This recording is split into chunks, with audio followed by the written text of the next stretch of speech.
uma nova cooperante da Unimed, né, que está atendendo aqui. Ela, a gente já fez até matéria aqui na Rádio Cidade com ela, né, em edições passadas aqui, e é a primeira oncologista, né, da sua família e escolheu essa especialidade por paixão e influência desde os tempos de faculdade. Doutora Juliana, seja bem-vinda à Rádio Cidade. Tudo bem com a senhora? Tudo bem? Boa tarde, Cristiano. Boa tarde a todos.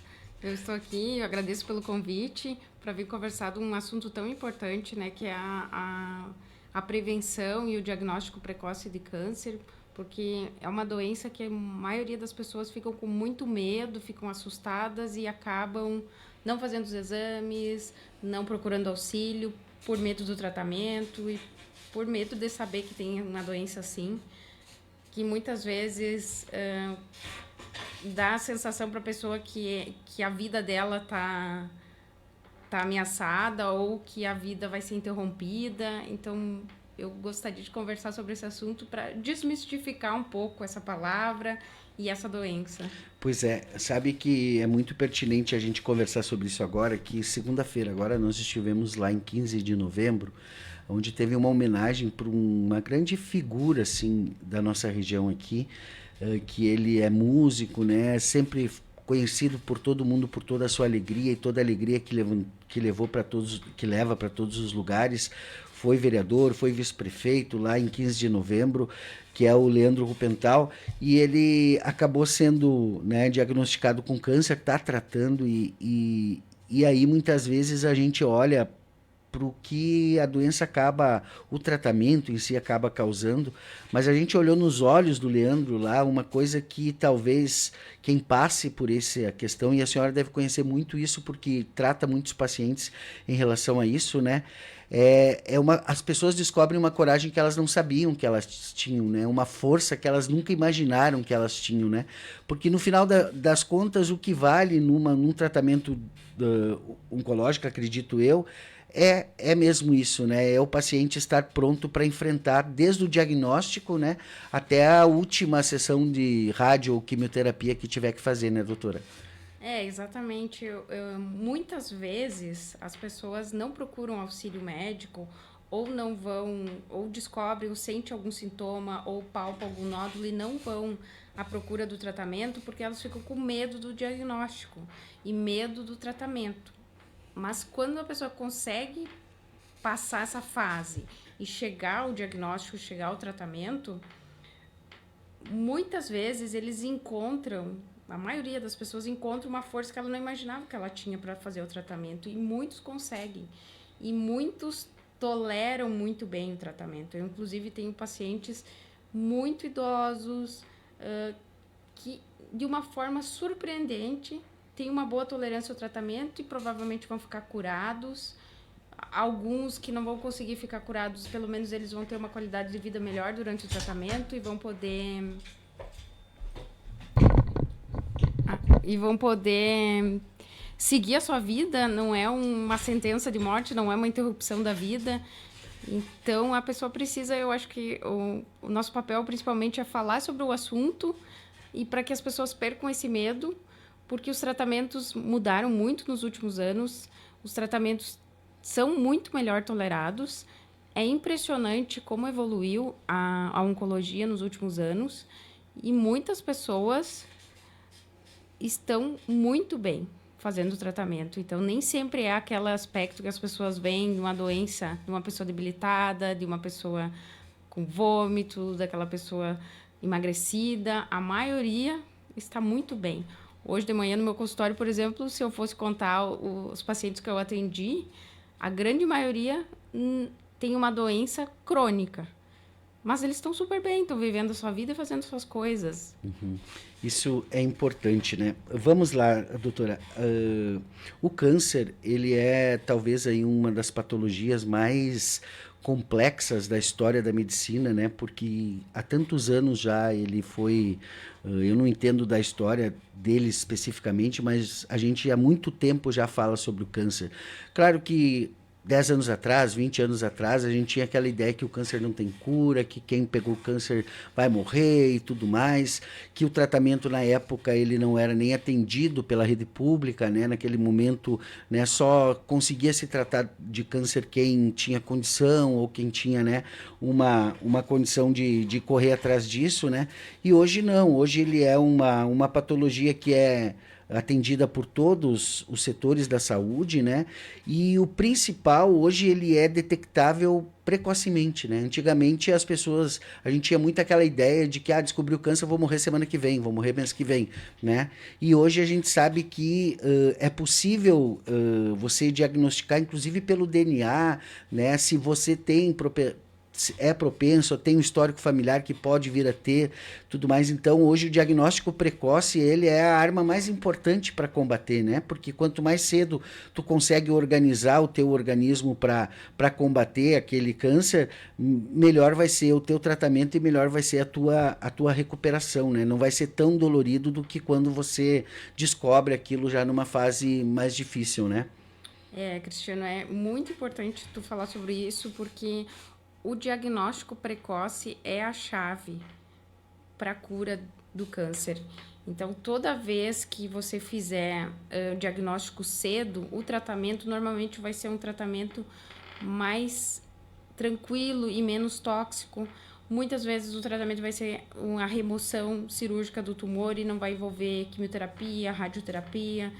Então, ter essa consciência que a doença também pode ser diagnosticada precocemente e procurar auxílio médico para fazer os exames que são de rotina, que são exames que fazem diagnóstico precoce, que já são comprovados, é muito importante. E isso, claro, atualmente, isso está muito divulgado também na saúde pública, como na saúde privada.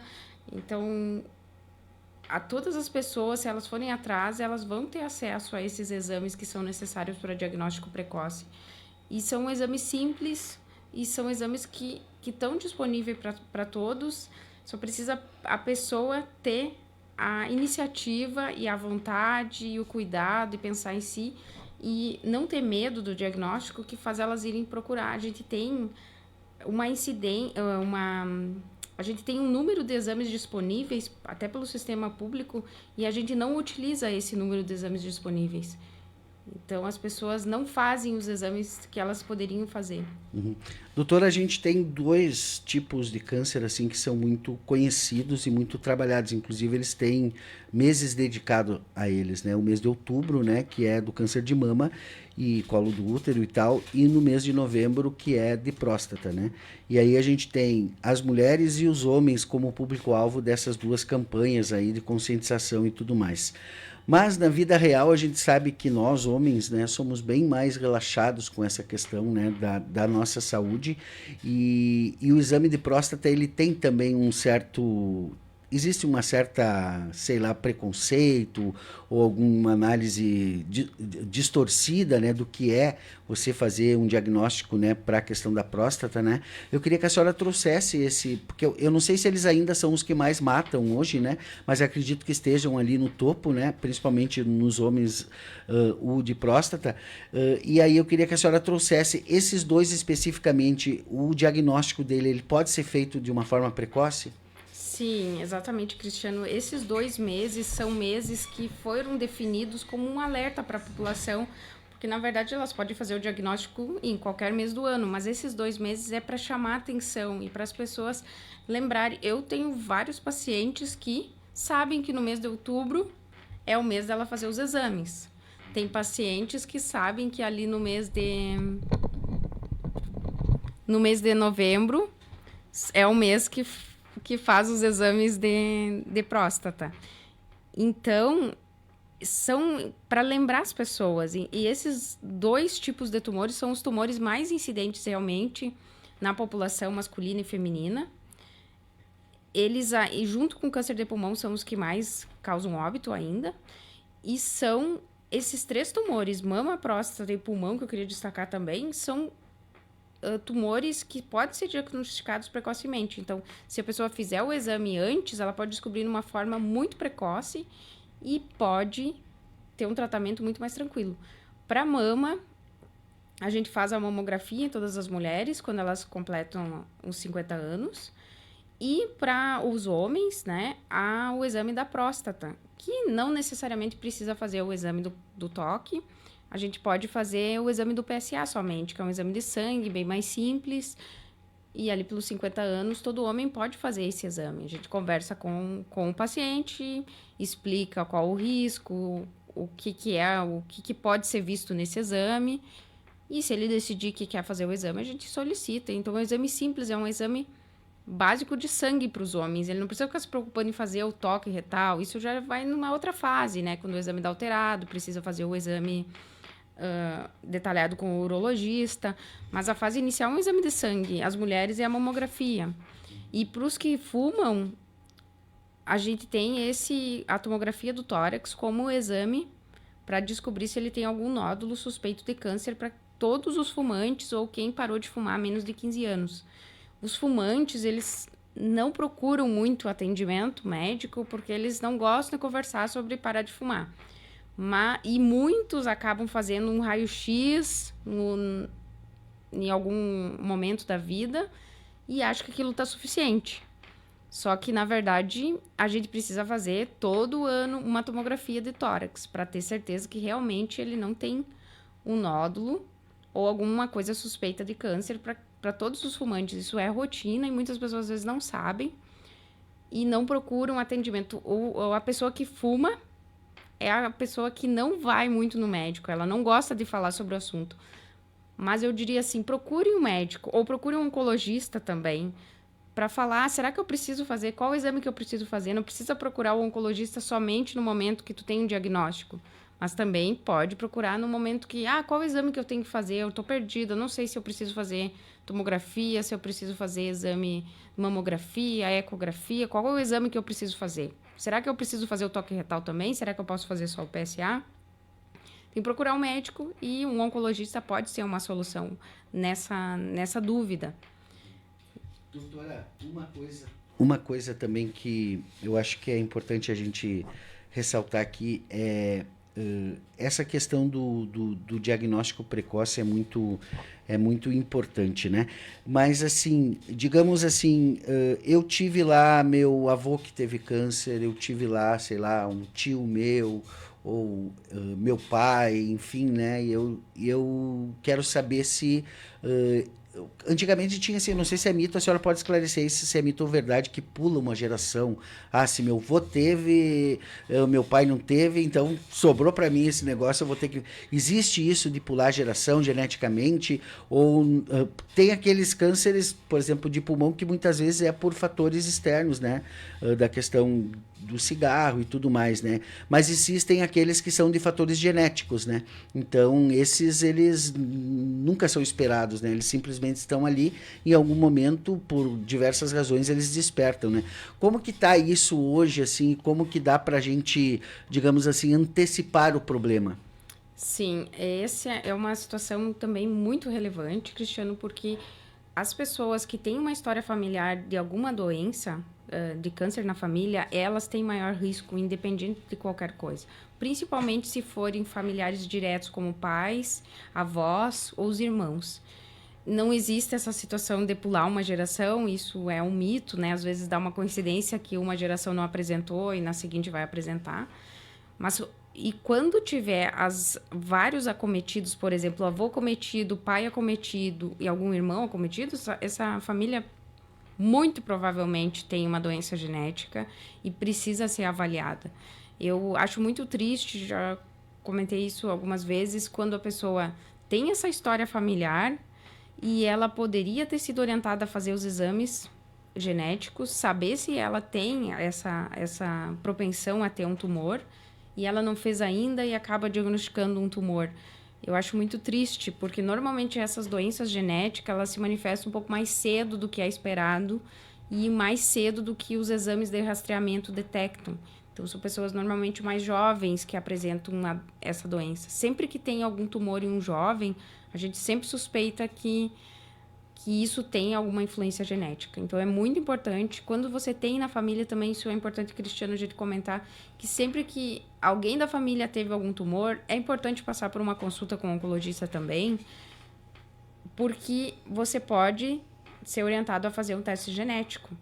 Então, isso é importante, isso vai fazer parte da prevenção, do diagnóstico precoce, né? E também de prevenção, porque se tu sabe que tu tem propensão a ter uma doença assim, você não vai fumar, vai evitar bebida. Mas não tem como eu, por exemplo, doutora, eu fui lá, fiz o exame genético e disse lá que eu sou propenso a ter. Eu não tenho como tratar naquele momento, né? Não. Somente quando se manifestar. Então eu vou ter que ter mais cuidado com fazer exames mais regulares, né? Cuidar da alimentação, cuidar de determinada questão para evitar. E pode acontecer de não acontecer também.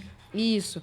Por isso que quando a gente faz um teste genético, a gente tem que ter muita responsabilidade também, porque pode dar positivo e essa pessoa vai ter que conviver com aquela informação para sempre.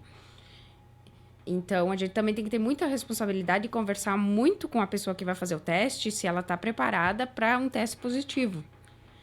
E se ela tiver um teste positivo, ela não vai poder fazer uma coisa diferente ou um tratamento antes. O que ela vai poder fazer é fazer os exames para diagnóstico precoce e vai poder também evitar, com cuidados com alimentação, com atividade física, com não consumir bebida alcoólica, o tabagismo também. E existem situações mais graves que a gente orienta uma cirurgia redutora de risco. Existe isso. Existem situações mais graves, algumas mutações mais importantes que a gente recomenda essa cirurgia. Entendi. Então, tem várias formas da gente, digamos assim, criar não digo uma proteção, porque proteção a gente não tem como, né? Mas criar ali gatilhos, né, que a gente possa ir usando no decorrer da vida para ter aí, se houver, né, o positivo, se houver o diagnóstico lá na frente, a gente já saber como lidar com esse problema de uma forma mais assertiva, sem precisar, porque a quimioterapia, a radiografia é um pouco isso, né, doutor? É você fazer o corpo, fazer uma lavagem dentro do corpo ali, digamos assim, para tirar tudo que é ruim ali com o que tem, que são esses tratamentos mais fortes que hoje a medicina oferece, né? E sobre a questão do diagnóstico, como é que funcionaria? Tirando essa questão do DNA genético aí, mas a questão do diagnóstico. Eu tenho lá meus 40 anos e tal, estou começando a pensar, olha, eu vou ter que olhar para frente agora, eu quero ter uma vida tranquila lá na frente, eu vou começar agora a fazer os check-ups, né? Então, como que nesta parte da oncologia funciona? Aí eu chego lá no seu consultório, quais são os exames que a senhora normalmente orienta para os seus pacientes que ainda não estão diagnosticados, né? Mas que querem construir um monitoramento, digamos, né? Na verdade, a gente começa a consulta, né, perguntando fatores de risco, né, tabagismo, consumo de bebida alcoólica, como é que são as atividades, se faz alguma atividade física. A gente avalia a idade e a gente avalia a história familiar, principalmente nessa questão genética. Mas, de modo geral, para a oncologia, existem alguns exames que a gente sempre faz, que são o PSA nos homens, né, ali por volta dos 50 anos, a mamografia para as mulheres também por volta dos 50 anos. Tem algumas diferenças entre as sociedades, as idades, mas é mais ou menos nessa faixa. Não se manifesta antes, doutora? Pode acontecer, né? Então, em algumas sociedades já se recomenda antecipar esse exame até 45 anos, 40 anos. Mas a questão é que tu tem que fazer um exame, fazer o autoexame da mama, e se tu detectar alguma alteração antes dessa idade, você vai atrás de um tratamento. Mas, normalmente, de modo geral, como um exame populacional para toda a população, a gente tem um ponto de corte da idade. Tem um exame do preventivo do colo do útero para as mulheres também, normalmente com 25 anos ela começa. Existe o exame da tomografia para o paciente que é tabagista, ou que conviveu com tabagista, ou que parou de fumar recentemente. E a gente tem outro exame também que é muito importante, que é pouco falado, que é a colonoscopia, que os pacientes com 45 anos já podem começar a fazer. Então, todo mundo tem que fazer um exame também de rastreamento do câncer coloretal, que muitas vezes não é comentado, porque é um exame um pouco mais difícil, Mas também a gente pode usar outras opções, a gente pode fazer coleta de sangue oculto nas fezes, que é um exame mais simples. Então, ele tem que passar por uma avaliação para o oncologista. Eu não quero fazer colonoscopia, não vou ir no oncologista. Não, a gente pode conversar com a pessoa e basear os exames no que ela está pensando.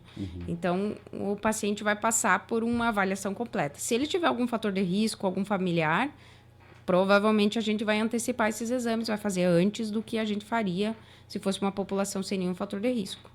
Se ele tem algum fator de risco, a gente antecipa. Isso não é uma regra exata. Então, isso é só uma diretriz que existe, mas vai depender de cada caso. Muito bem. Se tivesse, doutora, e aí agora a gente vai entrar no objetivo da nossa entrevista aqui maior, que é mobilizar a nossa comunidade, né, para participar dia 16, acontece na Câmara de Vereadores às 19 horas, uma palestra que a senhora vai proferir lá para exatamente abordar essas questões pertinentes à importância do diagnóstico, né, precoce aí das questões vinculadas ao câncer, né? Mas além do diagnóstico, né, existe uma coisa que a gente nem precisaria ir numa palestra para aprender, né, mas que a gente poderia estar executando, e eu coloco isso também na minha rotina, né, que também estou, digamos assim, desalinhado com o recomendado, né? Os hábitos saudáveis, né, doutora? Eu acho que a gente vive uma sociedade de consumo, uma sociedade que gosta de comer comida pronta, que gosta muito de fast food, né, que tem vícios como cigarro, álcool, né, drogas e outras coisas mais, enfim, e que esses hábitos eles influenciam, né, na nossa saúde, e em algum momento essa fatura chega, né? Isso é importante porque a gente até tem uma impressão de que os tumores têm aparecido mais em pessoas mais jovens.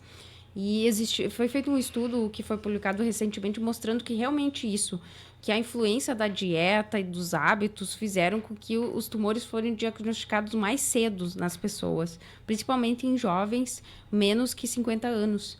Então, realmente, a nossa dieta e os nossos hábitos tem muita interferência nas doenças que a gente vai ter no futuro.